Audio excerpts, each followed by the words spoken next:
Welcome to well talk from వివేకం. ఈరోజు యశ్వంత్ మనకు అందుబాటులో లేకపోవడంతో ఈ ఎపిసోడ్ ఒకటి మాత్రం నేను ఒక్కడనే చేయడానికి ప్రయత్నం చేస్తున్నాను. ఈరోజు మనం చర్చించేటువంటి అంశాల్లో ప్రధానంగా చెప్పుకోవాల్సిన ఏంటంటే, మొట్టమొదట ఏవే షేర్లు ఆల్రెడీ ఎక్కువగా పెరుగుతున్నాయో చూసి అందులో ఏవైనా ఆల్రెడీ ఓవర్ ప్రైస్ ఉన్నాయేమో కనుక తెలుసుకుంటే ఆ షేర్లు కనుక మీ దగ్గర ఉంటే కొద్దిగా జాగ్రత్త పడడానికి అవకాశం ఉంటుందని అవి ముందు లిస్ట్ ఇవ్వడానికి ప్రయత్నం చేస్తాను.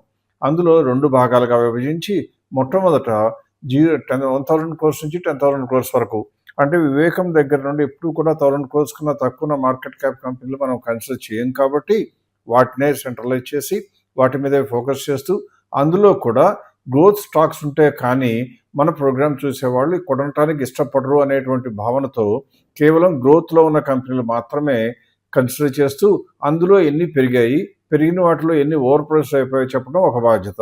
అలాగే దానితో పాటు ఇంకొక లిస్టులో ఏం చేస్తానంటే 10,000 కోట్ల కన్నా ఎక్కువ ఉన్న కంపెనీల్లో ఎన్ని ఈ మధ్యకాలంలో అంటే కేవలం ఆగస్టు నెలలో 15% కన్నా పెరిగాయో చూసి అందులో కూడా ఏదైనా ఓవర్ ప్రైస్ షేర్లు ఉన్నాయేమో చూసే ప్రయత్నం చేద్దాం.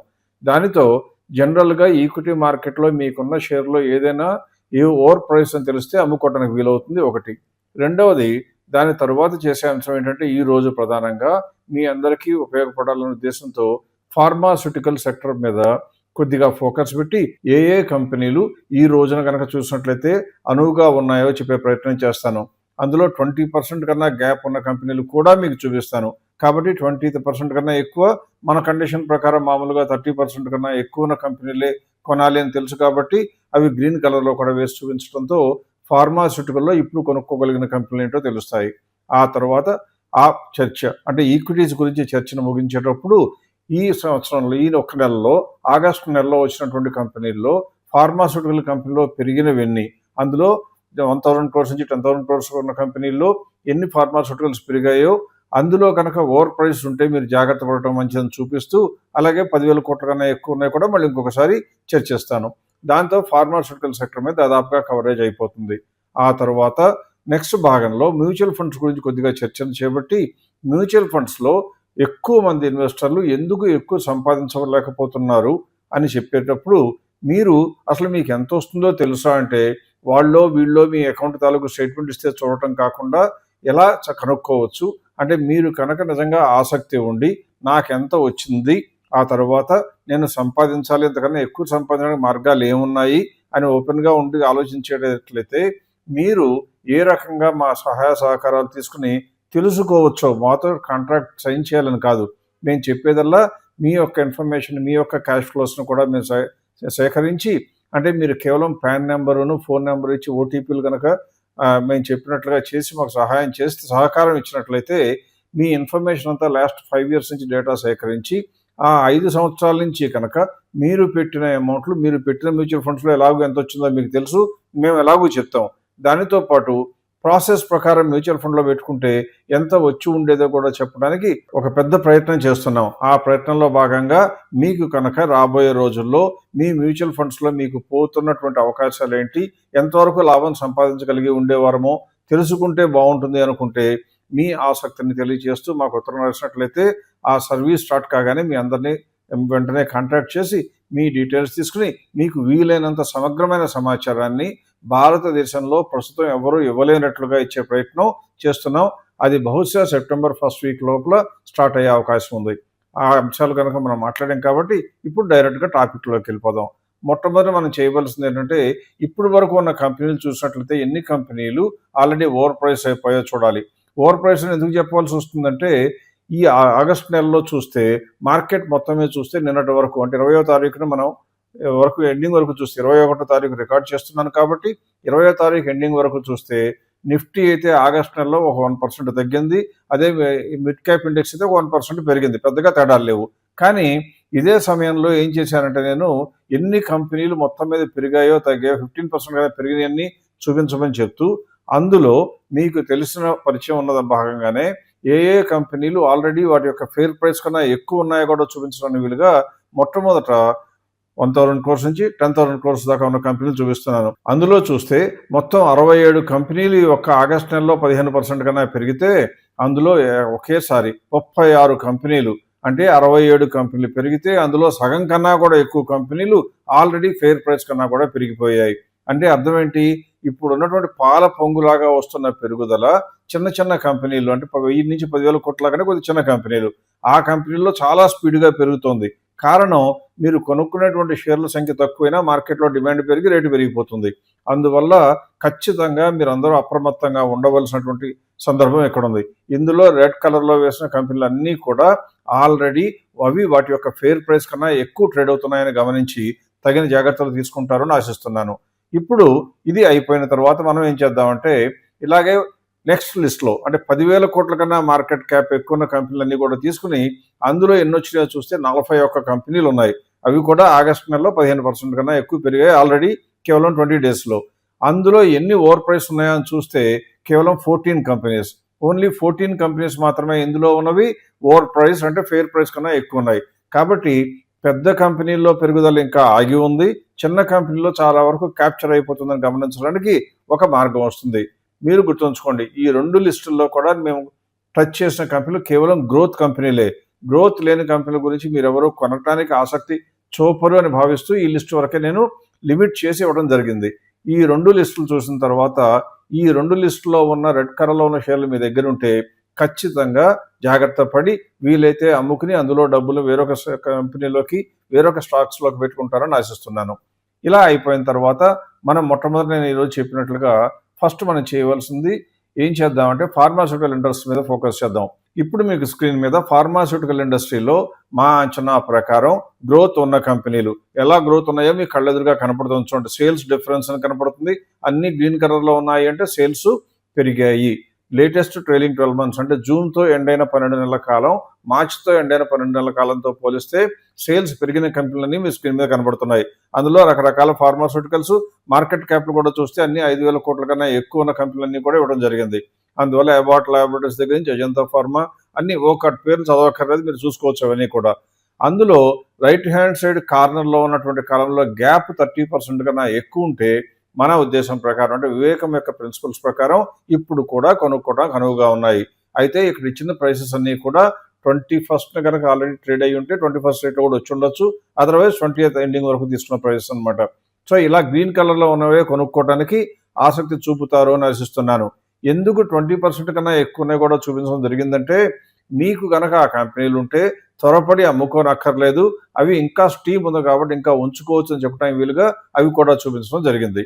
ఇప్పుడు ఇవి 2 అయిపోయిన తర్వాత నెక్స్ట్ మనం చేయవలసినటువంటి నేను కవర్ చేద్దాం అనుకుంటున్న టాపిక్ ఏంటంటే, ఈ నెలలో ఆగస్ట్ నెలలో వచ్చిన వాటిల్లో ఫార్మాస్యూటికల్ కంపెనీలో చిన్న వాటిల్లో అంటే 1000 crores నుంచి 10,000 crores కొన్న వాటిలో ఎన్ని బాగా పెరిగిపోయాయి అంటే 15% కన్నా పెరిగాయి. అందులో ఏ కంపెనీలు వాటి యొక్క ఫెయిర్ ప్రైస్ కన్నా కూడా పెరిగాయో అంటే మొత్తం లిస్ట్ లాగా కాకుండా కేవలం ఫార్మాస్యూటికల్ ఇచ్చే ప్రయత్నం చేస్తున్నాను. ఇప్పుడు మీకు స్క్రీన్ మీద కనపడుతున్న లిస్టు ఓన్లీ ఫార్మాస్యూటికల్ కంపెనీలు ఆగస్టు నెలలో 15% కన్నా పెరిగినవి మాత్రమే. పెరగని వాటి గురించి నేను చర్చించడం లేదు ఇక్కడ, కేవలం పెరిగిన వాటిల్లో ఎన్ని రెడ్ కలర్లు వేస్తున్నాయో చూస్తే 8 కంపెనీలు 15% కన్నా పెరిగితే అందులో ఏకంగా 6 కంపెనీలు అంటే 75% ఆఫ్ ద కంపెనీస్ మా అంచనా ప్రకారం బాగా స్పీడ్గా పెరిగి ఫెయిర్ ప్రైస్ని కూడా దాటుకుని ముందుకు వెళ్ళిపోయాయి. అవి ఇంకా ఉంచుకుంటారా అంటే మీకు ఒక రకంగా కాలుతున్న కట్టెని చేత్తో పట్టుకున్నట్లుగానే మా భావన. ఎందుకు అంటే బాగా పెరిగిపోయిన కంపెనీలు ఏమాత్రమన్నా మనం తెలివితేటలు ఉండి మన డబ్బులకి మనం ప్రాధాన్యత ఇస్తున్నట్లయితే కొద్దిగా మన అంచనాల మీద మనకు నమ్మకం ఉంటే పెరిగిపోయిన కంపెనీలు పెరగకూడనంత అంటే మన అంచనా కన్నా కూడా పెరిగిపోయిన కంపెనీలు అమ్మి అందులో డబ్బుల్ని ఇంకా పెరగకగా ఉన్నటువంటి ఫార్మాస్యూటికల్స్ ఉన్నా కొనుక్కోవాలి, లేదా వేరొక కంపెనీలోనే కొనుక్కుంటారు అని భావిస్తూ ఈ లిస్ట్ మీకు ఇవ్వడం జరిగింది. ఇందులో చూసినట్లయితే బ్లిస్ జీవీఎస్ ఫార్మా, అలాగే ఫ్రెడన్ pharma, next Innova Captab, next quality pharma, Senores pharma and line Windlas biotech, ఇవన్నీ కూడా చిన్న చిన్న కంపెనీలు 2,000 కోట్లు 3,000 కోట్లు కూడా ఉన్నాయి. ఈ వీటన్నింటినీ కూడా రేటు పెరిగిపోయి కాబట్టి కనీసం ఇప్పుడన్నా వదిలించుకుంటారు అని ఆలోచిస్తున్నాం. నెక్స్ట్ ఇంకో లిస్ట్ ఏం చేస్తానంటే ఇలాగే 10,000 కోట్ల కన్నా మార్కెట్ క్యాప్ ఎక్కువ ఉన్న ఫార్మాస్యూటికల్స్ ఉన్నాయని చూస్తే మీకు దాదాపుగా స్క్రీన్ మీద 7 కంపెనీలు కనబడుతున్నాయి. ఆ 7 కంపెనీల్లో 3 మాత్రమే ఫెయిర్ ప్రైస్ కన్నా పెరిగాయి. అంటే మీరు ఏం గమనించాలి, ఓవరాల్గా ఉన్న ట్రెండే ఫార్మాస్యూటికల్లో కూడా కనపడుతుంది. చిన్న కంపెనీలు ఏమో బాగా స్పీడ్గా రేట్లు పెరిగిపోతున్నాయి, పెద్ద కంపెనీలు మాత్రం స్పీడ్గా పెరగటం లేదు. ఇందులో కనుక చూస్తే మార్క్సన్స్ ఫార్మా ఒకటి, న్యూలాండ్ ల్యాబ్స్ ఒకటి, శిల్పా మెడికేర్, ఈ 3 కంపెనీలు పెరిగిన మాట వాస్తవమే, కానీ అవన్నీ కూడా ఫెయిర్ ప్రైస్ కన్నా కూడా దాటిపోయాయి. అంటే మన దగ్గర ఉంటే బహుశా ఆ డబ్బును తీసి మిగిలిన కంపెనీలో మూవ్ చేసుకోవడం మంచిది. ఇలా పెరగకుండా ఉన్న కంపెనీలు ఏమున్నాయని చూస్తే Alivus life, Concord biotech, Gland pharma, GlaxoSmithKline pharma ఈ కంపెనీలు గ్రోత్లో ఉండి ఇంకా 15% పెరిగినా కానీ ఇంకా గ్యాప్ ఉన్నది అని చెప్పిన కంపెనీలు అనమాట. సో ఈక్విటీ పైన మనం చేసిన చర్చలో మీకు వీలైనంత వరకు ఎక్కువ సమాచారాన్ని బ్రీఫ్గా ఫాస్ట్గా చెప్పడానికి ప్రయత్నం చేశాను. ఐ హోప్ మీకు అర్థమైందనే భావిస్తున్నాను. ఇప్పుడు మ్యూచువల్ ఫండ్స్ గురించి చర్చను చేపట్టాలి అంటే మొట్టమొదటి నేను చెప్పదలుచుకున్న అంశం ఏంటంటే, ఎక్కువ మంది ఈక్విటీస్లో మాకు పెద్దగా అవగాహన లేదండి, అంటే మ్యూచువల్ ఫండ్లో ఉంది అని భావిస్తూనో లేదా భ్రమిస్తూనో ఉంటారనమాట. వాళ్ళు అనేది ఏంటంటే మ్యూచువల్ ఫండ్స్ అయితే మాకు తేలిగ్గా ఉంటాయండి, పైగా అమ్మితే కానీ క్యాపిటల్ గెయిన్స్ రావు, ఎప్పుడు అమ్మాలని టెన్షన్ మాకు ఉండదు, డబ్బులు అవసరమైనప్పుడే అమ్ముకుంటామని చెప్తుంటారు. అవన్నీ కూడా మిమ్మల్ని మీరు తక్కువ చేసుకుని మీకు వచ్చే అవకాశాలని కళ్ళతో తన్ని వేసేటువంటి పరిస్థితిగానే గమనించాలి, కానీ అది ఖచ్చితంగా మీకు మంచి చేసేటువంటి ఆలోచన ప్రక్రియ మాత్రం కాదు. ఎందుకో చెప్పాలి అంటే, ఇప్పుడు మీకు ఒక స్క్రీన్ మీద డేటా ప్రజెంట్ చేస్తున్నాను చూడండి. ఇందులో ఒక క్లయింట్ మాతో ఒక ఇన్వెస్టర్ ఏం చెప్పారంటే, మాకున్న పోర్ట్ఫోలియోలో ఉన్నటువంటి మ్యూచువల్ ఫండ్స్లో కేవలం 6 ఉన్నాయండి, మా దోస్తుల్లాగా మా ఫ్రెండ్స్ లాగా 50లు 100 షేర్లు మాకు లేవు, మాకు చాలా తేలిగ్గా గుర్తుపెట్టుకోవడం బాగుంటుందండి అన్నారు. వెంటనే మేము చేసింది ఏంటంటే, వాళ్ళ దగ్గర పోర్ట్ఫోలియో యొక్క ఇన్ఫర్మేషన్ సేకరించి, అంటే మాకు ఆటోమేటిక్ ప్రక్రియ ఉంటుంది, అందులో మీరు కనుక పాన్ నెంబర్ ఇస్తే మీ పాన్ నెంబర్ ప్రకారం మేము ఒక ఇనిషియేట్ చేస్తే రిక్వెస్ట్ని మీకు ఓటీపీ వస్తుంది. ఆ ఓటీపీ కనుక మీరు సబ్మిట్ చేసి మీరు కనుక మేము చెప్పినటువంటి సైట్లో, మా వివేకం సైట్లో నుంచి వెళ్ళిపోయి ఆథరైజ్ చేసినట్లయితే, ఏం ఆథరైజ్ చేస్తారు? మీ డబ్బులు అంటుకోమని కాదు, మీ షేర్లు అంటుకోమని కాదు, మీ మ్యూచువల్ ఫండ్స్ అంటుకోమని కాదు, మీ మ్యూచువల్ ఫండ్స్ సంబంధించి మీరు చేస్తున్నటువంటి ఇన్వెస్ట్మెంట్ యొక్క ప్రక్రియ గడిచిన కొన్ని సంవత్సరాలుగా ఎలా ఉందో ఆ ఇన్ఫర్మేషన్, అయిపోయిన ఇన్ఫర్మేషన్, జరగబోయేది కాదు, ఆ ఇన్ఫర్మేషన్ వివేకం అందించండి అని చెప్తారు. అలా చెప్పినప్పుడు మేము ఏం చేస్తామంటే ఆ ఇన్ఫర్మేషన్ అంతా కూడా సేకరించి ఇలా అనలైజ్ చేస్తాం. ఇప్పుడు ఈయన పోర్ట్ఫోలియోనే మేము చూస్తే ఏం తెలుస్తుందంటే, మాకు ఆయన పోర్ట్ఫోలియోలో ఉన్నాయి 6 అయినా కానీ మొత్తం ఇండైరెక్ట్గా ఎన్ని షేర్లలో ఎక్స్పోజర్ ఉందో, ఆయన మొట్టమొదటి నాకు చెప్పిన మాట ఏంటి, ఇది ఎక్కువ నాకు షేర్లు మిగతా వాళ్ళలాగా కొనుక్కోనండి అన్నారు. కానీ ఆయన చూస్తే ఇండైరెక్ట్గా ఆయనకు ఉన్నటువంటి 6 మ్యూచువల్ ఫండ్స్ ద్వారా ఆయనకి 486 కంపెనీల్లో ఎక్స్పోజర్ ఉంది. అంటే ఒక్కొక్క మ్యూచువల్ ఫండ్ 100-200 కంపెనీలు కొనుక్కుంటూ ఉంటుంటే ఈయన వాటన్నిటికీ కలిపి చిన్న పార్ట్ కొనుక్కుని నాకున్నది ఈ మ్యూచువల్ ఫండే కదా అంటున్నారు. కానీ ఈ డబ్బులు కూడా ఏమొస్తున్నాయి, మీ దగ్గర నుంచి మ్యూచువల్ ఫండ్కి, మ్యూచువల్ ఫండ్స్లో నుంచి ఈక్విటీస్లోకి వెళ్తున్నాయి. ఏదైతే మీరు మీ ఫ్రెండ్స్ చేసే చర్యను మీరు సమర్థించలేక మీరు మ్యూచువల్ ఫండ్స్లోకి వచ్చారో, మీరు ఇండైరెక్ట్గా అంతకన్నా పెద్ద తప్పు చేస్తూ ఓవర్ డైవర్సిఫికేషన్ చేశారని అర్థం. ఇలా ఒక ఆయన అయిపోయినాక ఆయన ఫ్రెండ్ కూడా మాకు పోర్ట్ఫోలియో ఇవ్వడంతో ఆయన కూడా రికమెండ్ చూద్దామని ట్రై చేసాం. ఆ డేటా చూస్తే ఒకేసారి ఏకంగా 1-2 కూడా కాదు, ఆయనకైతే మొత్తం 827 కంపెనీస్, 827 కంపెనీల్లో ఎక్స్పోజర్ ఉంది. ఈయనకి దాదాపుగా 11-12 ఉన్నాయి.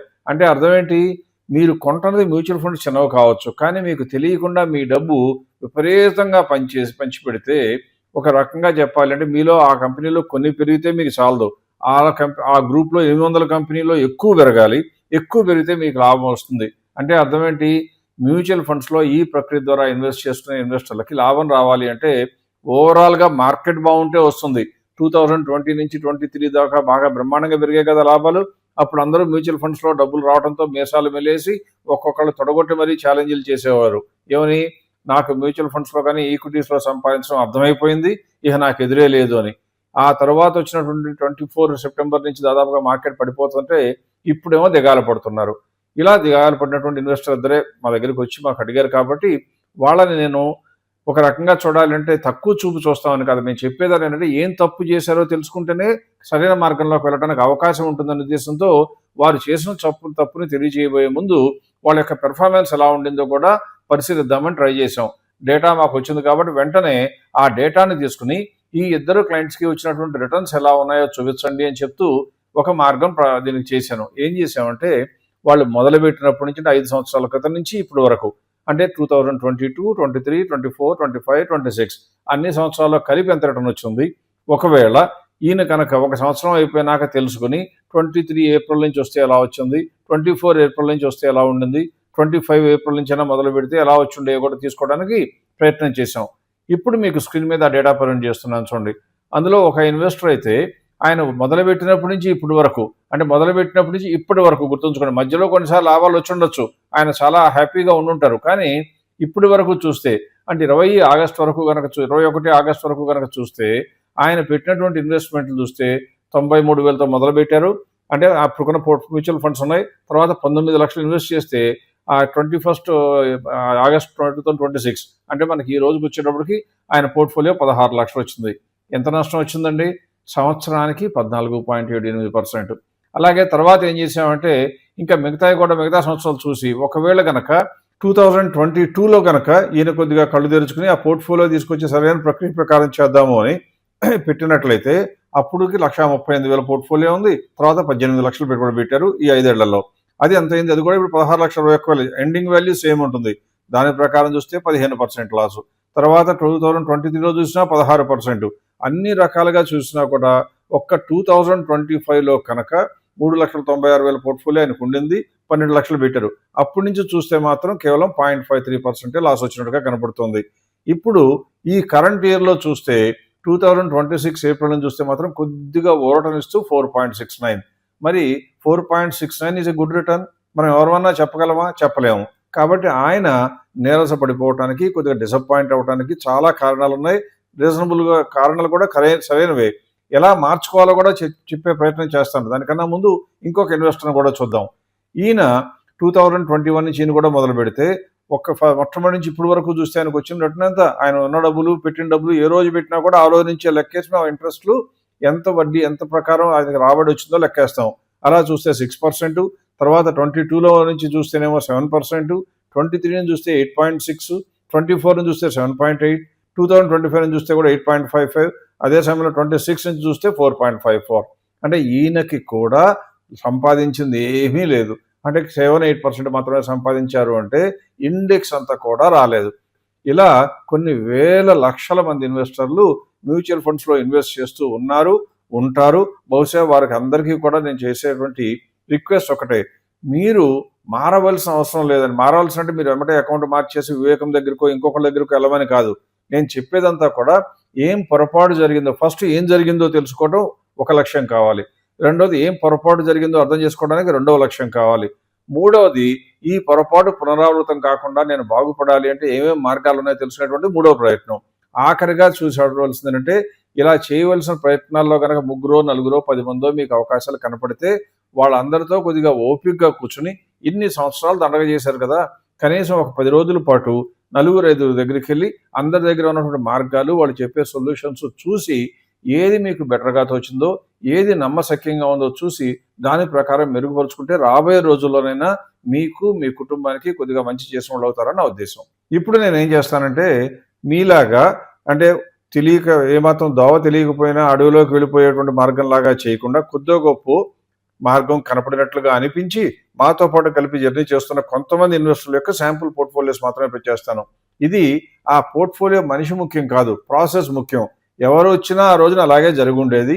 అలాగే అదే రకమైన క్యాష్ ఫ్లోస్ పెడితే ఎవరికైనా అలాగే రిటర్న్స్ వచ్చి ఉంటాయి అనమాట. ఇక్కడ చూసినట్లయితే ఈ ఇన్వెస్టర్ సిప్లో అంటే మీరు మామూలుగా సిప్ అంటే ఏం చేస్తారు, ఒక మ్యూచువల్ ఫండ్ కనుక్కుని దానిలోనే ప్రతి నెలా డబ్బులు పెట్టుకుంటూ వెళ్తుంటారు. దానికి భిన్నంగా వివేకం ఏం చేస్తుందంటే, మీకు ఉన్నటువంటి డబ్బులు మీరు నెలలా పెట్టే డబ్బులు అలాగే పెట్టుకోండి, కానీ ఎందులో ఇన్వెస్ట్ చేయాలి అంటే ఆ నెలలో బ్రహ్మాండమైన ర్యాంకులు ఉన్నటువంటి మ్యూచువల్ ఫండ్లో ఇన్వెస్ట్ చేసుకోవడం చేస్తూ ఉంటుంది. అలా చేసిన తర్వాత ఆ మ్యూచువల్ ఫండ్ ర్యాంక్ కనుక టాప్ 10లో ఉన్నంతకాలం ఇబ్బంది లేదు. అలా కాకుండా 10th కన్నా ర్యాంక్ పడిపోతే అవి తీసి మళ్ళీ పైన పెట్టుకుంటుంది. అలా చేసుకుంటాం మూలంగా ఈ ఇన్వెస్టర్కి ఇప్పటి వరకు ఎంత రిటర్న్ వచ్చిందో చూస్తే చూడండి. మొత్తం కలిపి 93% చెప్పినా అది అంత వ్యాలిడ్ కాదు, మీరు చూడక్కర్లేదు. ఇండెక్స్లో చూస్తే 48% వచ్చింది. మనం వాళ్ళు చూసిన ఇద్దరు కేసుల్లో కూడా ఇండెక్స్ అంతా కూడా సంపాదించలేకపోయారు. మొత్తం మీద average compounded annual growth rate ఎంత వచ్చిందని చూస్తే దీన్నే time weighted rate of return అని కూడా మేము అంటాం. అది చూస్తే 18% ఏమో పోయిన మ్యూచువల్ ఫండ్ పోర్ట్ఫోలియోలో వస్తే ఇదే సమయంలో ఇండెక్స్ కూడా 10.2. మనం ఇంతకుముందు చూసిన ఇద్దరు ఇన్వెస్టర్లకి ఇండెక్స్ అంత మాత్రం కూడా రాలేకపోయింది. అంటే 18% రావడానికి వీళ్ళకున్న అవకాశం మీ అందరికీ కూడా ఉంది, కానీ మనం ఏమో కోరుకోలేదు, తీసుకోలేదు. ఇప్పుడు ఇంకొక పోర్ట్ఫోలియో కూడా చూస్తూ ఈ పోర్ట్ఫోలియో చూసినట్లయితే ఇందులో దాదాపుగా అదే సమయం నుంచి 2023 నుంచి మొదలుపెట్టినటువంటి పోర్ట్ఫోలియో చూస్తుంటే 20.15 ఈ క్లయింట్కి వస్తే ఆ టైం నుంచి ఇప్పుడు దాకా చూస్తే ఇండెక్స్లో 9.4. అంటే ఈయనకి కూడా బాగానే లాభం వచ్చింది. నెక్స్ట్ ఏం చేద్దామంటే లంసమ్ ఎస్ఐపి కాకుండా లంసమ్ పెట్టుకున్న ఇన్వెస్టర్లు ఎలా వచ్చిందో చూస్తే ఇక్కడ మీకు స్క్రీన్ మీద కనపడుతున్నటువంటి ఇన్వెస్టర్కి 18.68% దాకా దాదాపు కాంపౌండ్ యాన్యువల్ గ్రోత్ రేట్ కనపడితే ఇండెక్స్ కూడా 11.23 వచ్చింది. అంటే ఈయన కూడా ఇండెక్స్ కన్నా బెటర్గానే ఉండడానికి అవకాశం వచ్చింది. ఇంకా చివరికి ఒకసారి ఇంకొక చిన్న ఇన్వెస్టర్ని తీసుకుని ఆయన యొక్క పోర్ట్ఫోలియోలో సిప్లో పెడుతుంటే ఎంత చూస్తే ఆయన కూడా 20.15 వస్తే ఇండెక్స్ 9.42. ఎందుకు నేను చెప్తున్నానంటే మిమ్మల్ని ప్రలోభ పెట్టడానికో టెంప్ట్ చేయడానికో మాత్రం దయచేసి అనుకోకండి. అటువంటి చిన్న మనస్తత్వం కానీ అటువంటి చాలా షార్ట్ సైటెడ్నెస్ మాకు ఉండదు. నాకు పర్టికులర్గా ఎట్టి పరిస్థితిలో రాదు. మేము చేసేదల్లా ఏంటంటే ఒక ప్రాసెస్ని నమ్ముకుని మ్యూచువల్ ఫండ్స్ని మంచివి ఎలా షార్ట్ లిస్ట్ చేయాలో తెలుసుకుని వాటిల్లో పెట్టుకుంటూ అవి కూడా మనమే సెలెక్ట్ చేసినా కూడా కాలక్రమంలో కనుక దాని ర్యాంకు మనం అప్పుడు వరకు నమ్ముతూ వచ్చిన ప్రాసెస్ ప్రకారం చూస్తే ర్యాంకు పడిపోతే 1 నుంచి 2కు పడిపోతే ప్రమాదం లేదు. 10 కన్నా కిందకి పడిపోతే అందులో ఉన్న అమౌంట్ తీసి వేరొక కంపెనీలో పెట్టుకునే ప్రక్రియ చేపట్టినట్లయితే లాభాలు ఎక్కువ వస్తాయి, మనశ్శాంతి ఉంటుంది. ఎవరు మిమ్మల్ని ఎప్పుడు అడిగినా కానీ మీరు ధైర్యంగా ఏం చెప్పగలుగుతారు? నాకున్న మ్యూచువల్ ఫండ్స్ అన్నీ ఎలా ఉన్నాయి అంటే నాకున్న మ్యూచువల్ ఫండ్స్ మొత్తం కూడా టాప్ ర్యాంకుల్లోనే ఉంటాయి, 1 నుంచి 10 ర్యాంకుల్లోనే ఉంటాయి కాబట్టి నేను భయపడను. మార్కెట్ పడిపోయినా పెరక తప్పదు, పెరిగితే నా పోర్ట్ఫోలియో పెరక తప్పదు. అది చరిత్ర చెప్పిన సత్యం అని నమ్మకంగా ఉండగలుగుతారు. అలా నమ్మకం కనుక మీరు కూడా ఉంచుకోవాలి, పెరగాలి అని కోరుకుంటే మీరు చేయవలసిన పని ఏంటంటే స్క్రీన్ మీద కనబడుతున్నటువంటి ఈమెయిల్ అడ్రస్కి కానీ లేదా వాట్సాప్ నెంబర్కి కానీ మీరు ఇంట్రెస్ట్ చెప్పండి. అంటే want to know about mutual fund లేకపోతే మ్యూచువల్ ఫండ్ ఇంట్రెస్టెడ్ అని ఏదో మీ ఇష్టం వచ్చిన పెట్టండి. ఎంఎఫ్ అని మాట పెట్టండి చాలు. పెడితే మా టీం మీ అందరి యొక్క డేటా సేకరించి ఈ ప్రొసీజర్ మొత్తం కూడా రెడీగా ఉన్నప్పుడు మీతో సంప్రదించి అప్పుడు చిన్న వీడియో కూడా చేయడం జరుగుతుంది. అంటే మేము మీతో సంప్రదించిన తర్వాత మీరు చేయవలసినటువంటి కార్యక్రమం ఏముంటుంది? చాలా సింపుల్గా మీ ఇంట్లోంచి కదలక్కర్లేదు, 3వ వ్యక్తితో కూడా మీరు చెప్పనక్కర్లేదు. మేము ఫోన్ చేసినప్పుడు మీరు ఫోన్ తీసుకుని మేము చెప్తున్న ప్రకారం మీరు పాన్ నెంబర్ ఇస్తే రిక్వెస్ట్ రైజ్ చేస్తాం, మీకు ఓటీపీలు వస్తే దాని ప్రకారం అందులో ఎంటర్ చేసి యాక్సెస్ ఇస్తే చాలా ఇన్ఫర్మేషన్ ఇస్తే ముందు ఫస్ట్ చర్య చేపడతాం. మీకున్నటువంటి పోర్ట్ఫోలియోలో ఉన్నటువంటి మీ ఎక్స్పీరియన్స్ మొత్తాన్ని కూడా సంగ్రహించి వాటన్నిటినీ కూడా ఏం చేస్తామంటే రివ్యూ చేసి ఎక్కడ మీకు తప్పిపోయారో కూడా చెప్పి అదే సమయంలో 2 ఆల్టర్నేటివ్స్ చూపించడం జరుగుతుంది. ఒకటి, అప్పుడు నుంచి కనుక అదే డబ్బుల్ని మనం కనుక ఇలా ప్రాసెస్ ప్రకారం పెట్టుకుంటే ఎంతో వచ్చేవి కూడా మీకు మ్యాక్సిమం 1 రోజు లోపల చెప్పడానికి సాధ్యం అవుతుంది. అన్లెస్ మరీ ఎక్కువ రిక్వెస్ట్ వస్తే కొద్దిగా సమయం పట్టొచ్చాము, కానీ ఎట్టి పరిస్థితుల్లో 1 వీక్ లోపల మీ అందరికీ రిపోర్ట్స్ వస్తాయి. అలా రిపోర్ట్స్ వచ్చినప్పుడు మీరు కూలంకషంగా చూసుకోండి. ఇంకా అనుమానం వస్తే ఖచ్చితంగా మా టీం దగ్గరికి రండి, కూర్చుని మాట్లాడండి. అన్నీ ఈ ట్రాన్సాక్షన్ బై ట్రాన్సాక్షన్ కూడా సేకరించండి. అలా సేకరించిన తర్వాత నమ్మకం కుదిరితే అప్పుడు నుంచైనా మారి మంచి పదాన్ని మనం పయనిస్తాము అనే ఉద్దేశంతో మంచి మనసుతో చేసేటువంటి ప్రక్రియని దయచేసి వక్ర భాష్యాలు చెప్పడానికి ప్రయత్నం చేయరు అని కోరుకుంటున్నాను. ఎందుకు అంటే ఏ వర్క్ చేయాలన్నా బోలెడంత వర్క్ వెనకాల మేము చేసి ఉండాలి. చేసిన తర్వాత దాన్ని నిరూపించేటువంటి శక్తి ఉండాలి. అది మీకు అర్థం చేసుకునే కెపాసిటీ ఉండాలి. అన్నింటికన్నా ముందు నేర్చుకుందాం, ఎక్కడి నుంచైనా నష్టపోకుండా ఉందాం అనేటువంటి కోరిక మీకు ప్రబలంగా ఉండాలి. అలా కనుక ఉంటే మార్గాల్లో ఒక మార్గంగా వివేకం కూడా మీకు ఆశ్రయ ఇవ్వడానికి ముందుకు వస్తుంది. వెరీ సూన్ మ్యూచువల్ ఫండ్స్లో మనం లాంచ్ చేద్దాం. చేసినప్పుడు మీ అందరికీ కూడా ఇంకా ఎక్కువ మందికి హెల్ప్ చేయడానికి మాకు అవకాశం దొరుకుతుందని భావిస్తూ wish you all good luck. ఈ రోజున యశ్వంత్ మనకు అందుబాటులో లేరు కాబట్టి కంపెనీల గురించి చర్చించలేదు. అలాగే ఏ కంపెనీ గురించి అంటే ఒక కంపెనీ 2 కంపెనీలు చెప్తే ఇంతమంది ఇన్వెస్టర్లో మీకు అవసరమైన వాళ్ళకు కొద్దిమందే ఉంటారు కాబట్టి వాళ్ళొక్కళ్ళకే పెద్దగా ఇంట్రెస్టింగ్ అనిపించవచ్చు, మిగతా వాళ్ళందరికీ ఉండదు. గుర్తుంచుకోండి, ఎప్పుడైనా మనకు కావాల్సింది ఏంటంటే మన యొక్క పోర్ట్ఫోలియో మొత్తం మీద వ్యూ రావాలి. పోర్ట్ఫోలియో ఉన్న ప్రతి షేర్ మీద కూడా మనకు నిశ్చితంగా వ్యూ రావాలి. అప్పుడు మనకి బాగుపడటానికి అవకాశం ఉంటుంది. లేకపోతే ఏదో కబుర్లు చెప్పినట్టుగా మేము కూడా ఒక కంపెనీ మంచిది అని చెప్తే మీరు విన్నారనుకోండి, ఒక రకంగా చెప్పాలంటే ఈ ఇన్స్టాగ్రామ్లోనో లేకపోతేనో యూట్యూబ్లో వచ్చేటువంటి రీల్స్ ఉంటాయి చూసారా, అంటే కేవలం మనకు ఆనందం ఇస్తాయి, ముఖం మీద నవ్వు తెప్పిస్తుంటాయి, కానీ ఆ తర్వాత మాత్రం లాస్టింగ్ పీసు, లాస్టింగ్ ప్రాస్పరిటీ తీసుకురావు. అంటే ఎట్టి పరిస్థితుల్లో కూడా మనకు ఉపయోగం లేకుండా కేవలం మనసుకు మాత్రం ఉల్లాసం ఇచ్చేటువంటి కబుర్లు చెప్పడం నా ఉద్దేశం కాదు, నా అభిమతం కాకూడదు. మీరు ఆ యొక్క ఒపీనియన్ని సహృదయంతో స్వీకరిస్తారని భావిస్తూ ఈ వీడియోని ఈ వారం ఇంతతో క్లోజ్ చేద్దాం. Next week will meet again.